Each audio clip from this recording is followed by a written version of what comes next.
Hi, Cillian. Welcome back, and thank you so much for taking time to talk with me about your role, or should I say roles, for the new film, Small Things Like These. Thanks, man. Nice to see you. Nice seeing you as well. Congratulations are in order. Last time I saw you, you were an Academy Award nominee, now Academy Award winner. So congratulations on that, sir. Thank you very much. I can imagine that following the success of Oppenheimer last year, there's now this interest in Small Things Like These. It premiered, of course, at Berlin, right in the thick of the tail end of that year's award season. Can you just tell me a little bit about the kind of, I guess, whiplash, if you will, of going from that whole release and campaign over now to a film like this, which is definitely smaller than Oppenheimer, but I think a lot of people are going to tune in for it to specifically see you. If it gets people into the cinema, I'm delighted. I'll take it. Um, we had the script ready to go before I shot Oppenheimer, and in fact, it was quite serendipitous because it was on Oppenheimer that I pitched the script to Matt Damon and gave him the script, and then he and Ben, produced it for Artist Equity. So it Yeah. was if Oppenheimer hadn't happened, I don't know if the movie would have happened. And um, but for me, like I don't really think about scale or budget when I'm making a Mhm. film. It's really just about the story and the filmmakers. So this one happened to be the one that caught my interest. In fact, I read it during lockdown, so the Yeah. idea was there for a long time. Yeah.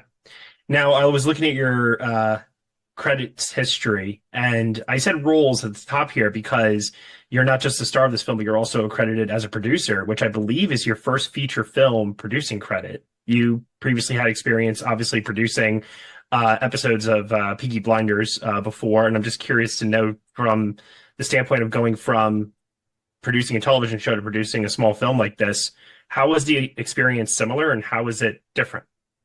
But yeah, I learned a lot on Peaky. Like it was 3 seasons of that I was a producer on, and I really learned to learn fast on that. You know what I mean? Um, Yeah. but this was different. The thing that I really enjoyed most about it was putting people together. Like a lot of the people that I'm working with on this film are old friends, old collaborators, and like Tim Meehan, so I worked with on Peaky Blinders, and then Enda, who I've worked with since I first started. I gave me my first ever job in the theater, and Eileen as well, and then Alan Maloney, who produced it with me. We've worked together for like 25 years, so that was really, really exciting, putting all these talented people together. And I love being involved in, the finding the locations, the score, the auditioning, the post-production, all of that stuff. It's the grading. I find it all very stimulating, and you see how all these things contribute to making a film successful or hopefully successful. So it's been fascinating and very rewarding. Nice. Is it something that you would be interested in exploring on future projects again? We just did another movie with the company, also with Tim Mealans. So yeah, we've done one more, and there's more to come. Awesome. Curious to know because in real life you were, I believe, 10 years old or so when at the time of when this film takes place. And I'm curious from the standpoint of Lewis Kerwin, who plays a young version of your character in this movie. Was there any sort of personal connection from how you remember any of these events from that time, or was it something you learned about later in life?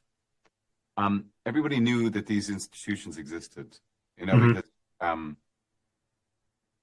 it was part of the kind of fabric of our society, and it's impossible to talk about Ireland without talking about the church, Yeah. and about the history of Ireland. And but thankfully, it didn't affect me or my immediate family in any way. But if you talk to people in Ireland, you know, e- e- everybody knows somebody who was affected by it. Everyone has a cousin or an aunt or particularly my parents' generation. Do you know what I mean? Yeah. But the crazy and scary thing is that they only closed in 1996. They were still operational till then. Wow. So yeah, it's pretty hard to fathom. But and it is a kind of a reckoning for the country. We're still dealing with it. I think it's a sort of a collective trauma, and I think it can be confronted in a more gentle way through art, through books, through film. So hopefully, people will be able to look at this, and it's less sort of overwhelming than a government commissioned report or something. That you can look at this, see it through the lives of real people or ordinary people. Yeah, no, absolutely. I'm curious to know, anytime that there's a story that's being told about our history, sometimes people feel that the justification for telling that story is that it's holding a mirror up to today and can teach us something about, say, in this particular film's case, the institutions of today, whether it be the Catholic Church or something else. Do you feel that films like this have to do that, or can they just simply function as, for lack of a better word, a history book, if you will? No, I think the first function they have to have is to be entertaining. I think Okay. that's Yeah. the primary function. Otherwise, it would be go and read a history book. And you have to believe in the characters. You have to be invested in the characters for it to work as a piece of art or a piece of film. I do like or enjoy films that also are sort of thought-provoking and do ask questions of the audience, and does provoke conversation and discussion. And I certainly think the ending of this movie, because we deny the audience the next part of the story, it does mean that people are very, very sort of kind of they have very different opinions. They interpret it in many different ways, and I like when a film does that. Yeah, absolutely. I like it too, because ever since I saw the film, it's one of those ones where it's just like lingering with me and it's haunting me, Oh, good. and it's something I just can't quite shake since I saw it. I think it's going to be lingering for quite some time for people because it achieves what you said. It's a thought-provoking piece of cinema, and I'm of the belief that if that's what we should all be striving for in today's day and age of storytelling. Great. Well, we're of the same mind. Good, good.